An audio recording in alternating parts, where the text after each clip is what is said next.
They might even specify what you have to play in a first round, or what sort of what they call the Pflichtstücke. That's what you have to do.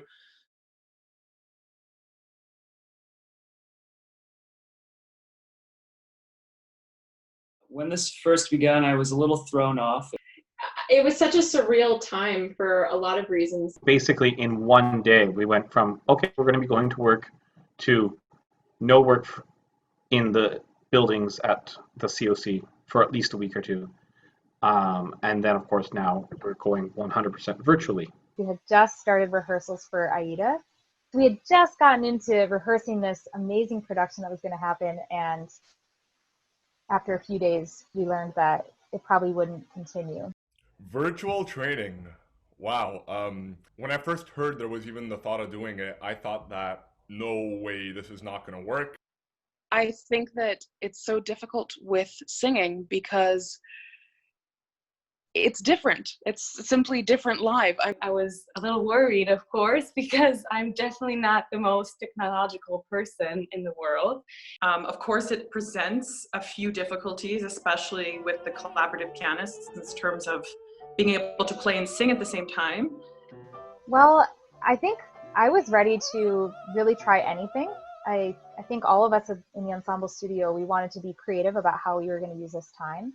For me, my first apprehension was that we wouldn't be able to really get detailed work in. However, it actually seems to work really well, and it gives these otherwise kind of these days that could bleed into the next some structure, which personally is wonderful for my mental health. I assume it is for others as well. I definitely was proven wrong.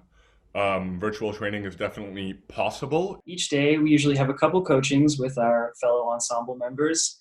We've been talking about the texts of upcoming operas and discussing the complexities of a text like Parsifal or the theatrics of a text like Carmen. Have a lyric diction coaching with Stephen Lee, which is wonderful. He's fantastic, and we're working through Don Giovanni right now, so that's nice to have a project.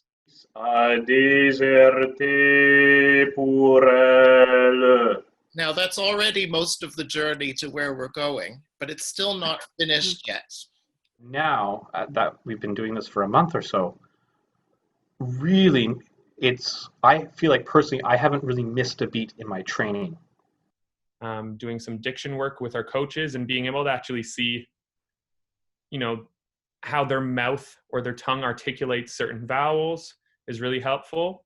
He likes to show us sometimes the inside of his mouth, and with a camera on a phone or a computer, he can actually zoom in really far instead of having to do that in person, which is obviously, you don't get quite as close. And we've actually found that for me, the beginning process of working on the text, speaking it, there were certain things that I was missing because I was going right into singing. It's a very stable vowel, which is why we can sing it. There's no diphthong. Yeah? Yeah. As opposed to e.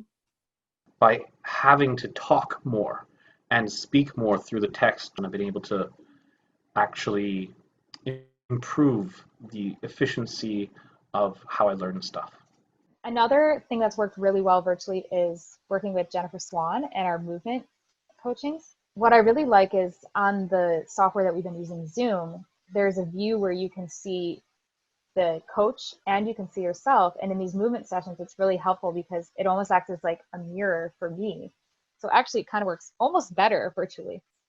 And then gently, we're going to work those quads out, flex at the knee. Great. Oh, yeah. Yeah, can you feel that and allow yourself to roll back and forth?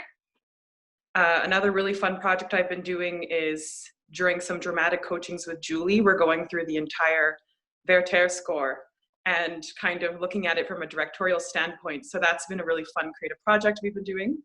What is her regular life and what's the world that Werther sucks her into? To me, this is an example of like the mundane, like I have to cut their bread every day and my rhythm is sort of like this, Yeah, we quickly found out that playing music in real time didn't work. There's a lot of lag over the internet, and depending on people's Wi-Fi connections and all that kind of stuff. Yeah, basically the delay is always something that's hard, and sometimes it's more intense with some people. Wendy Nielsen, our singing teacher, is in New Brunswick, and she's near a lake, and I think in the forest, which is sometimes harder to have a good connection with her. One of the biggest reasons that's a challenge is when we collaborate, we are looking to be responding very quickly to each other and listening and being sensitive to what the other artist is putting forth, and that's something that we can't really do in this medium. I didn't realize how essential that was until you don't have it every day. And even on the days where you're not doing big performances, just to be in a room with someone else and make music together in real life, it's such a magical, special thing.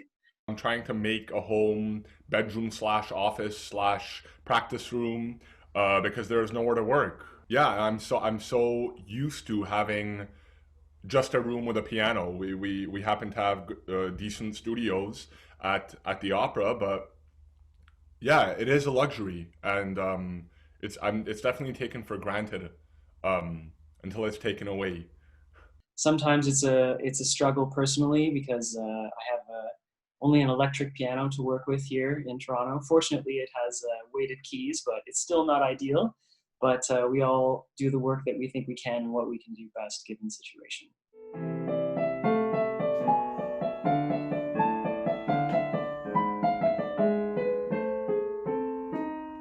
I try to start every day the same way, which is playing a little bit of Bach. I'm pretty sure that this coronavirus at home time is probably my dog's favorite time of his life because we're always here. He could not be happier.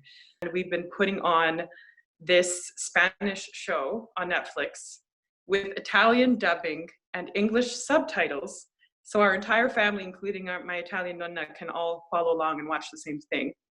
Cook a lot. I've been trying out new recipes. I tried a nice overnight no-knead pizza dough recipe and made some really thin dough and made a bunch of pizzas, and it was wonderful.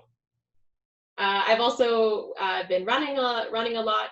I need a moment to get outside and trying to definitely respecting social distancing protocols and all that, but it's nice to get outside for a moment. I also do a lot of drawings and sketches, do some commissions, and so it's been a bit of a side hustle for me for a while, but it's nice to get to dig into that. I have started writing a book. This has been my own little pet project that I'm doing during this time. So after I'm done with my ensemble day, which normally would end about 4:30, I write for a couple hours. Whenever I want to listen to something for fun that's not classical or opera, I tend to always creep back to artists like Elton John and Billy Joel, that sort of 70s, 80s classic rock music. And yeah, I've been cooking a lot, and I do yoga every day. So I've been kind of getting into a lot of different things. The thing I'm most looking forward to after social isolation ends and we get back to our work life, I'm looking forward to perform it.